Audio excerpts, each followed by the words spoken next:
Good morning, everyone, and welcome back to another devotional on praying through the darkness. I am so excited that you are here to hear some words of encouragement whenever you feel the shadows starting to creep in on you. Now, my devotionals for this year are coming from this little blue book that's put out by Broad Street Publishers.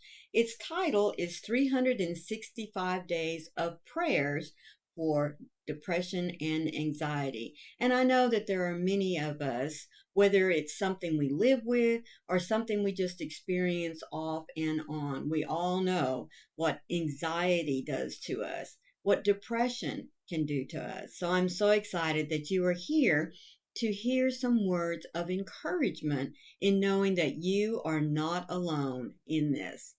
Our topic for today is titled Filled.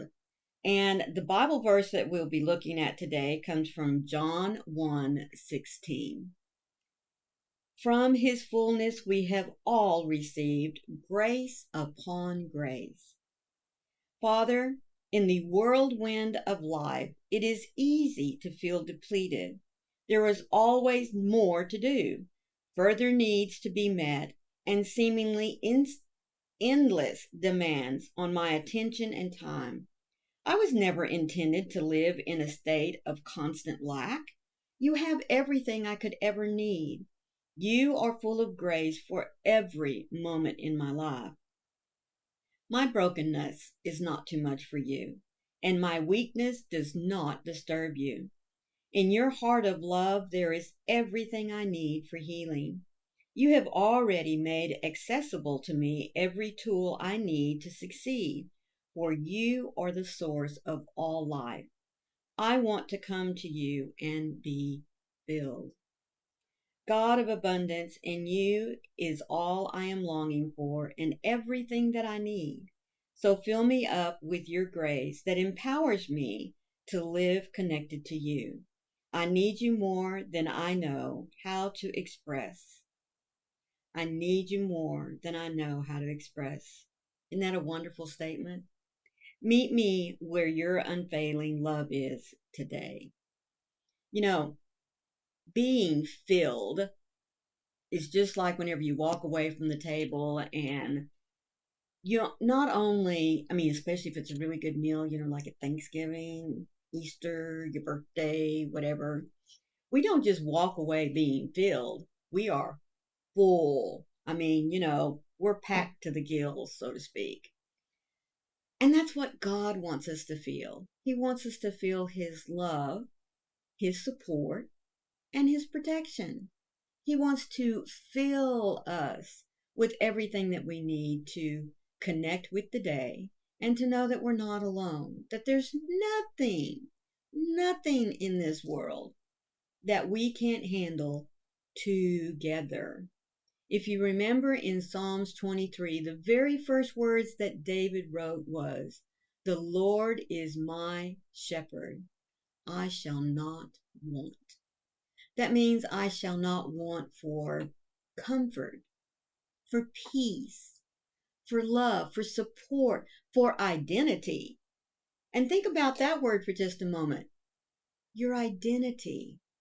You are a child of God. So you are empowered. Yes, you are.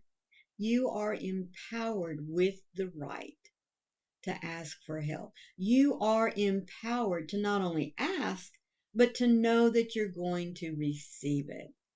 God is waiting every day to continuously keep us filled up.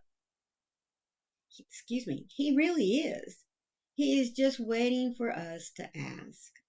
So take a few moments today and think, am I starting to run on empty? Am I half full? Take just a minute. Stop. Be still. Talk with God. Let Him know what you're struggling with. We have to be reminded every day that we're never alone. Even I have to be reminded every day. Even people in power have to be reminded every day that they are not alone. They have a support system, just like we have a support system. Our support system is our Christian family, and the head of that family is God. So not only is He filling us up, but He is putting others in our circle, surrounding us, there to help to remind us we're not alone. So reach out. Reach out to someone you feel spiritually connected to. Talk to them. Help them to remind you you're not alone. God is always waiting to fill you with grace. And He's always, always waiting for you just to reach out and talk to Him. I hope that you'll take these words of encouragement today and remind yourself you're not alone. So when the doubts start to crowd in, remember that not only are you not alone, but you are loved, you are cherished, and you are worth your weight in gold to God. Thank you all so much for being here. Please remember to hit that like button. And if you're not a subscriber, let me give you a special thank you for being here and making it here to the end. All I ask is that you hit that subscribe button and be sure to turn on that notification bell that has those cute little hugs on the side, because it'll let you know every time I upload some content. So until tomorrow, remember, I love you guys. Bye.